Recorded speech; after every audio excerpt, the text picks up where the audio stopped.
આજે અંકલેશ્વર ખાતે આવેલ કે પટેલ જે કંપની છે એના કોન્ટ્રાક્ટરની અંદર જે એમાં કોન્ટ્રાક્ટ ચાલે છે એમાં કેટલાક વર્કરો આજે 100 થી 150 જે વર્કર છે એ વર્કરોની અમુક માંગણીઓ હતી। એ માંગણીઓ ઉપર કોન્ટ્રાક્ટર સાથે ચર્ચા કરવામાં આવી। કોન્ટ્રાક્ટર અને કંપની મેનેજમેન્ટ સાથે જે વર્કર છે એમાંથી પણ 3 લોકો ત્યાં અમારી સાથે હતા।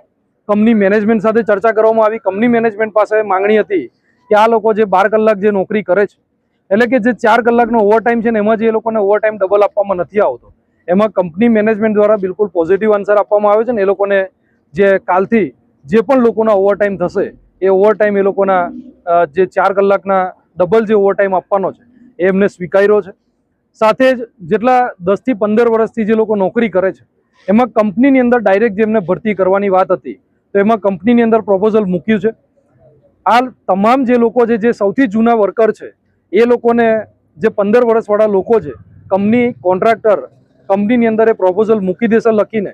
જ્યારે પણ કંપનીની અંદર ભરતી કરવાની જરૂર પડશે કાયમી માટે ત્યારે પ્રથમ પ્રાયોરિટી આ લોકોને આપવામાં આવે એવી પણ એક રજૂઆત કરવામાં આવી છે।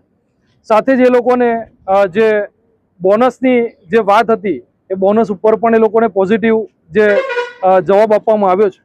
ત્યારે અમે આ કંપની મેનેજમેન્ટે જે રીતે પોઝિટિવ જવાબ આવ્યો છે એવી રીતે અમે આશા રાખીએ છીએ કે આગામી દિવસોમાં જે કંઈ પણ એમને માંગો સ્વીકારી છે એ માંગો પ્રમાણે આ તમામ લોકોને તમામ વર્કરોને ખુશ રાખવામાં આવે। એ લોકોની માંગો એમને જે હક અધિકારની જે માંગો છે એમની પૂરી કરવામાં આવે અને આગામી દિવસોની અંદર જે લોકોની ગઈકાલથી એ લોકો જે સ્ટ્રાઇક ઉપર હતા આજે એ લોકો એમની સ્ટ્રાઇક પૂરી કરી આવતીકાલથી એ લોકો કંપનીમાં એમના પોતાના જે રોજીરોટી એમની જે કામ છે એની પદ્ધતિ એ લોકો ચાલુ કરશે। અમે આશા રાખીએ છીએ કે ભરૂચ જિલ્લાની અંદર આટલી મોટી જીઆઈડીસી આવી છે।